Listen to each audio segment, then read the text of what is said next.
Bonjour, frères et sœurs, auditeurs, auditrices.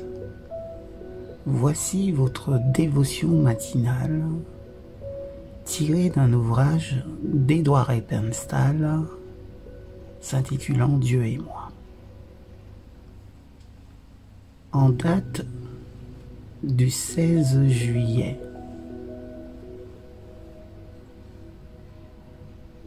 Ne pas toucher au péché. Azaël dit: Pourquoi mon Seigneur pleure-t-il? Élisée répondit: Parce que je connais le mal que tu feras aux enfants d'Israël.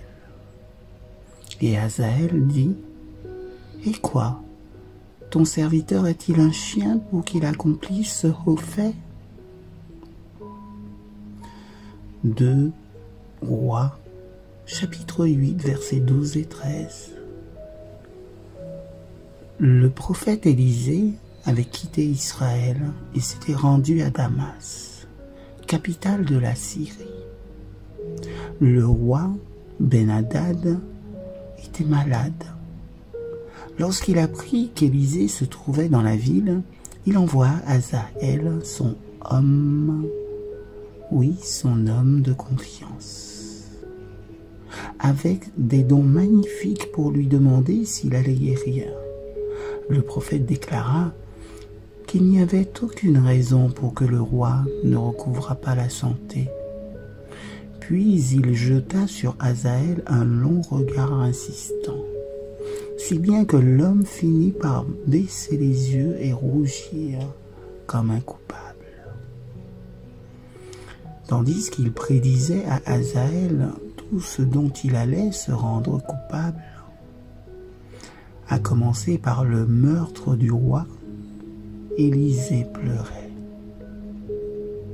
Azaël se récria avec horreur. Jamais il n'accomplirait de telles choses. Et c'est pourtant ce qui arriva. Comment des hommes peuvent-ils se rendre coupables de telles actions? Ce n'est pas un jour ou en un jour qu'on devient voleur, meurtrier, menteur, mais petit à petit. Sans aucun doute, Azaël avait nourri l'ambition croissante de devenir roi. C'est ainsi que Lucifer commença dans le ciel quand il déclara son intention d'être comme le Très-Haut. Mais en fin de compte, il fut chassé du ciel pour devenir le chef d'une rébellion contre Dieu.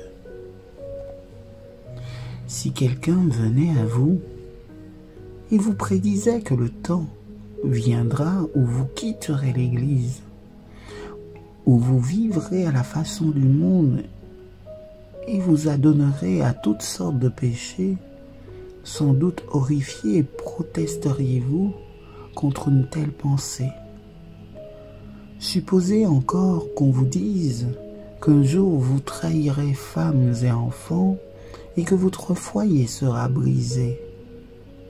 Vous répondriez peut-être: suis un chien, suis une personne si vulgaire et méprisable que j'en arrive à commettre un tel forfait. C'est impossible. Aucun homme n'est en sûreté s'il ne garde son cœur et son esprit fidèles à Dieu. Détournons-nous de tout mal, aimons l'honnêteté. Il y a 1001 tentations qui nous poussent à nous compromettre et s'efforcent d'émousser le tranchant de notre fidélité à Dieu.